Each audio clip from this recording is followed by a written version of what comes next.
Hello and welcome to another in a series of conversations where I get to sit down with someone who's making a difference in the accessibility space, and we explore how technology is helping create a more accessible world. Today, I am joined by Matthew Allsop. Matthew's an audiologist, a YouTube creator, and a partner at Harley Street Hearing and Musicians Hearing Services in London. You may know him from his educational content on hearing health, including his work with Hearing Tracker. He's a tireless champion for inclusive technology that empowers people with hearing loss and helps them feel connected and helps them thrive. And it's great to get a chance to sit down and talk with you, Matthew. Thank you for doing this. Dave, thank you for having me. Tireless champion, I like that. I thought maybe we'd have a little bit of fun, ask you some off the wall, out of nowhere question, nothing serious, just a way to get to know you a little bit more and get the conversation flowing. Are you up for it? I'm nervous, but I'm up for it. Yeah. Nothing to be nervous about. All right, Matthew, would you rather be required to strike a superhero pose every time that you connect to Bluetooth, or do that dramatic eyebrow swipe finger point thing with a wink? I'm going to go with the eyebrow swipe and wink every single time, which is going to be about 400 times a day then. But let's go for it. You ready? Oh, Needs a little at the end as well, I think. I appreciate the click at the end. That does add a little flair, a little character. Thank you for indulging us. You're welcome. So I guess speaking of superpower, superheroes, things like that, every superhero has an origin story. I'm wondering if you can kind of help share with us what led you to become an audiologist and an advocate for hearing accessibility. I mean, it's a great question, and I wish I had a great story behind me becoming an audiologist. But my real passion for audiology is actually developed during my time within audiology rather than something that's happened, something that happened beforehand. So I've been in audiology for 20 plus years now. I've had several roles which have involved working in a school for the deaf, testing babies who'd failed their newborn hearing screening program in the UK. I've had various roles in different hospitals as well, and then settled down in my current position at Harley Street Hearing and Musicians Hearing Services, where we cover all aspects of audiology. So I've got to say, each one of these roles has been incredibly special within their own right. So they've all had their unique properties and reasons why I've loved each and every one of those jobs. However, they've had one single and common denominator, which has been to do with connection. So I think that any audiologist watching this will agree that when we fit hearing aids, we're not just helping that person with a hearing loss, we're helping that person to connect with everybody that they come into contact with on a daily basis. And I view this as an incredible gift. In fact, it's an incredible superpower. You mentioned superpowers earlier, that we can give to people. And that's why I love the job that I do. And that's why I spend every waking minute thinking about it. And whether it's in clinic seeing patients or whether it's at home, trying to think of content that I could put out there on YouTube to help that YouTube audience too. Yeah, your passion for inclusion and access is absolutely clear. I'm curious, what does accessibility mean to you? I imagine it means the same to me as it does to any audiologist that's out there, which is essentially providing a means to allow everybody, whether they've got hearing loss or not, to share the same degree of quality of life.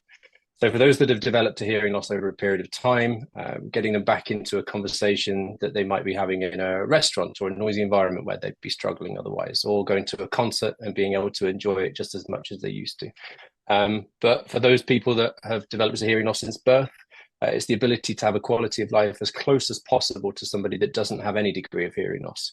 And again, that's my goal every day when I see my patients, to try and restore that quality of life. Are there things that you think people misunderstand about accessibility? Yeah, a lot. Ultimately, for me, I think it's crazy that we think of accessibility as an added bonus, as something extra. Um, in reality, accessibility should be something that's a foundation. It should be something that everybody experiences in every location that they enter.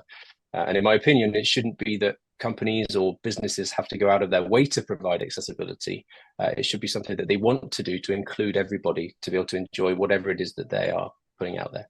I love that. I love that idea that, it should be expected and effortless, right? And not something additional or incremental. That's a powerful idea. When you look back on your journey as you became an audiologist and started to treat people, was there a moment or experience that, really helped open your eyes to how much accessibility really matters? The one that comes to mind, one of the moments I would say I'm most proud of, one of the best experiences is a young girl who came to see me, must be 4 or 5 years ago, if not longer. COVID messes things up in terms of timeframes. And she'd come to us as a last ditch effort. She was wearing hearing aids from elsewhere, National Health hearing aids at the time. And she was a musician looking to go into music college. And she knew she'd struggle with her current setup and wouldn't be able to continue to go on down that path. So as an audiologist, I did everything that any audiologist would do. Recommended the best hearing aid that I could for her. Programmed it, went through the follow-up process, sprinkled a little bit of Harley Street hearing magic onto the hearing aid settings. And as a result, I hope she's watching this, by the way. If not, I'll be sending it to her. As a result, she went to college, ended up picking up 2 extra instruments. So she started off with the flute. Don't ask me what the other instruments were. Now plays in the West End, and she's in a band just about to release her first. I don't know if it's an album or a song, but it's coming out. But without hearing aids, without that being the option, she may not have gone down that path. I might not be telling this story. And this is why I love the job that I do. She's now had access to everything that a person with normal hearing would, and she's able to live her passion. And as a result, there'll be other people living their passion by listening to what she does. So that's one person, one set of hearing aids, and it's changed someone's life. Yeah, that is awesome. Stories like that are so powerful. The opportunity to give people the chance to lead, as you said, to lead their best life, be their best self. As an audiologist, you are in this incredibly fortunate position to help enable and really be witness to these transformations like the one you just shared. Can you help us better appreciate what it feels like for someone when they finally get to participate, to connect in a way that they hadn't before, when they get that opportunity to be their best self? If I think about a plethora of my patients in general, nothing gives me more joy than when I see those patients that come in for the first time to discuss hearing aids, and they're down, they're miserable, let's say they're a shadow of their potential self. And then over time, and it does take time, I can't say that fitting hearing aids to somebody is something that remedies the situation overnight. But with improvements in hearing and therefore their quality of life, you start to see their real personality come through, and you start to see that energy. And these are the things that give me so much joy, because I'm not going to do it now, but it brings a tear to my eye thinking about the impact that we can have on someone's life, because they go from not being the person that they thought they were or are, to being able to live the life, go to the theatre, go to the cinema, have conversations in a restaurant, just have a one-to-one chat such as this, which they might not be able to do otherwise. And we take this for granted if we don't have a hearing loss. And I've had a couple of patients in the last week who have been at their wits' end. They both, 2 examples. They've both come in with their partners, both ladies in their 60s, 70s, come into the clinic at their wits' end,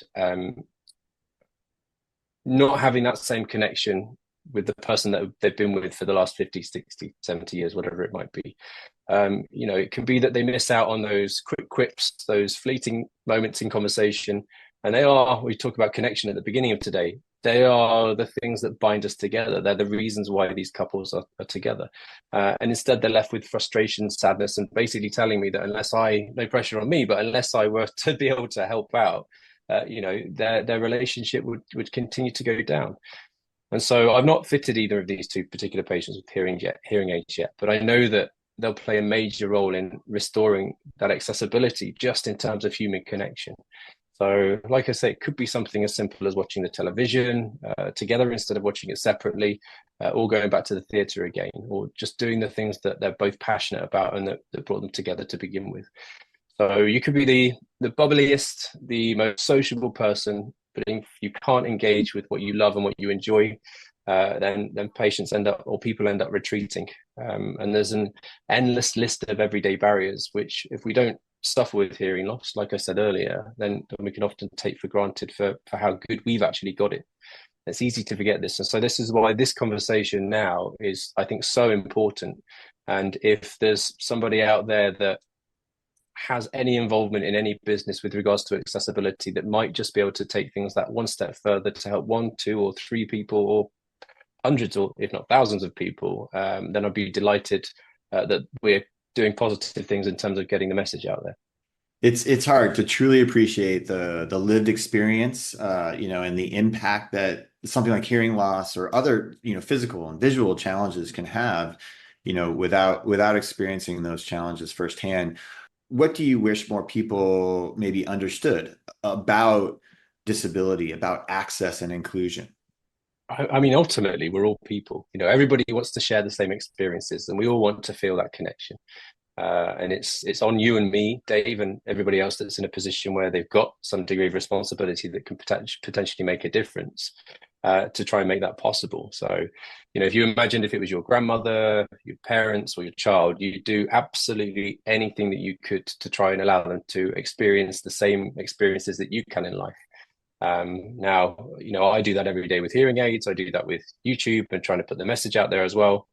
But hearing aids are a part of that conversation. There are limitations as to what they can do. Awareness is a big deal, and other accessories could play a big part in that too. Bluetooth can play a big example of that as well. Yeah, you actually touched on limitations, and I am curious to learn more about those, and how maybe recent advancements may be helping address those limitations. But before we go there, if you could change one thing about how accessibility is generally approached today, what would it be?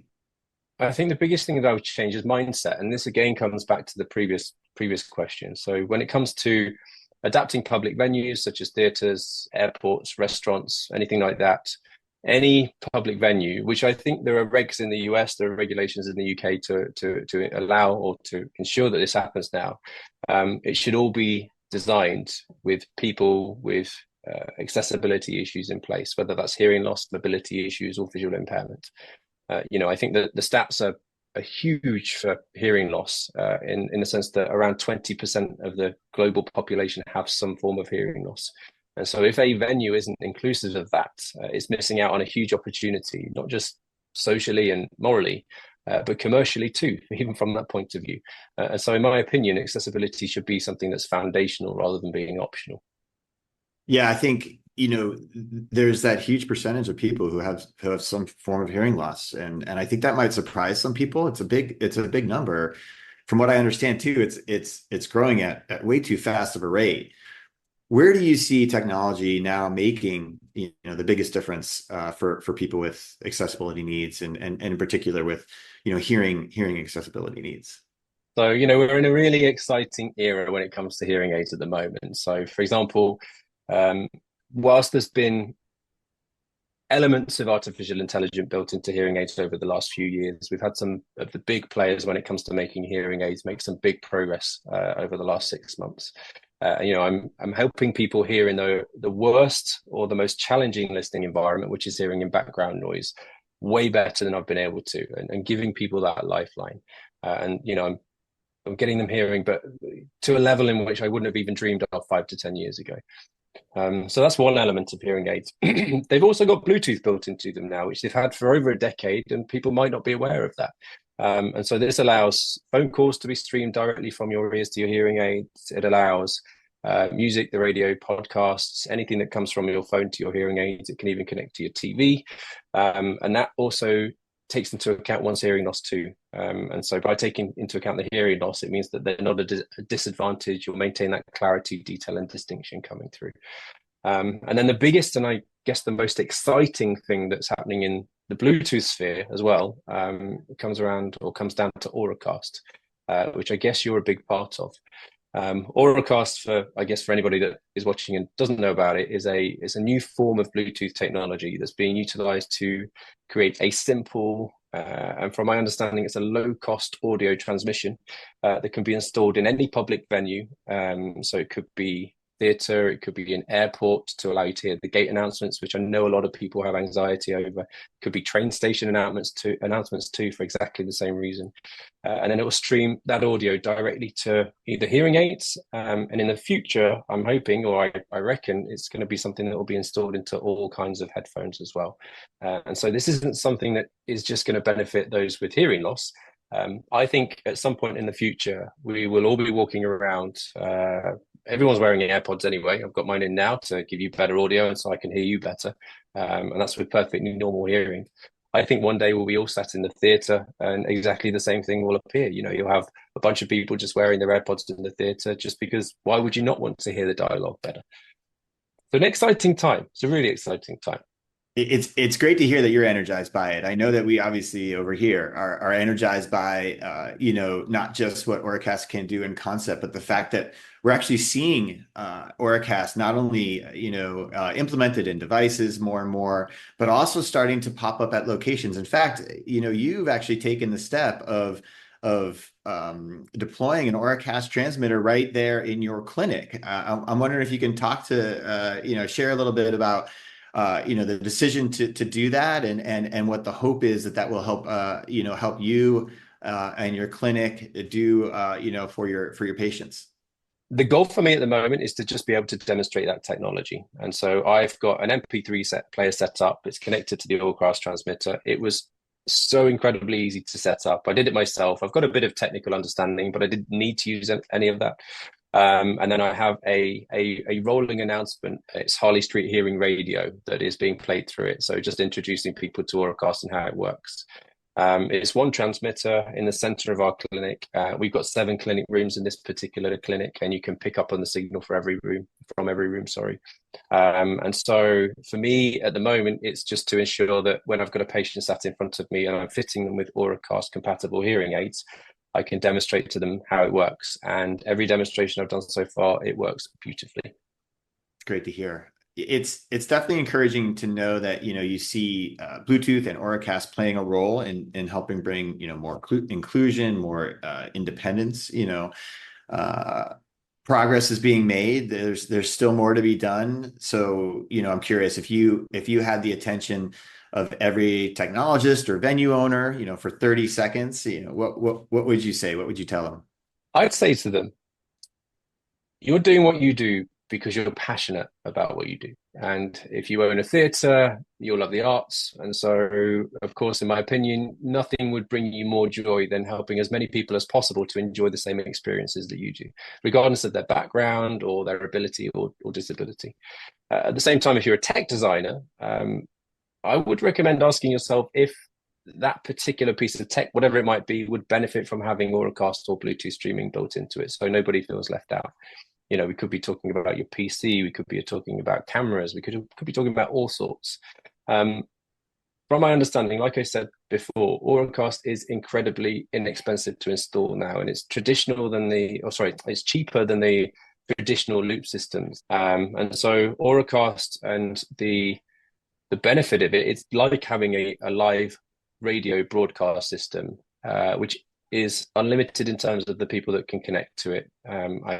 You'll know more than me again how far the distance is that it can reach, but it's something mammoth. There are no weak spots or dead spots unless you get far from the transmitter, but I think as well you can pair transmitters simultaneously, so if you did have that, then everything is covered.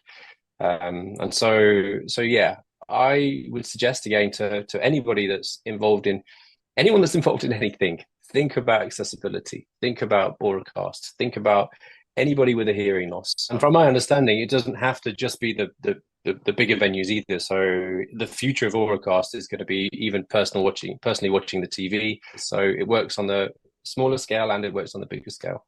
And we're just on the cusp of it. So I think that at the moment we're limited by our imaginations in terms of how this can be implemented too. And so that's why it's great to ask this question about what guys developing tech can do, because I think that the possibilities may be endless on this. if you could design the perfect accessible experience, what would that look like? Do you want me to say Auracast here? I mean, Auracast is invisible. It's seamless. You can walk into a venue. No one would know you've had to activate anything. You can use your phone to connect to it, and it'll stream to both of your hearing aids or headphones. So you've got no fuss, no embarrassment. You've got full control, full independence.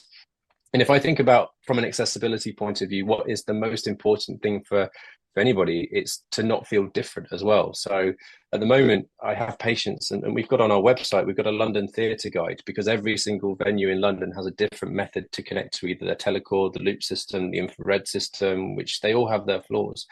Whereas what would be phenomenal is if there's one universal setup which can be installed relatively inexpensively, and so that everybody can go into any of those venues and they'll know that they'll be able to connect to it seamlessly and without question, without problem, and not having to ask, because people might be embarrassed to acknowledge that they've got a hearing loss and to go to the desk and to speak to somebody. And so if you know that everything is set up and geared up to go to help you, that is the dream setup. So pairing that with a set of brilliant hearing aids, I think that answers your question. So go Auracast.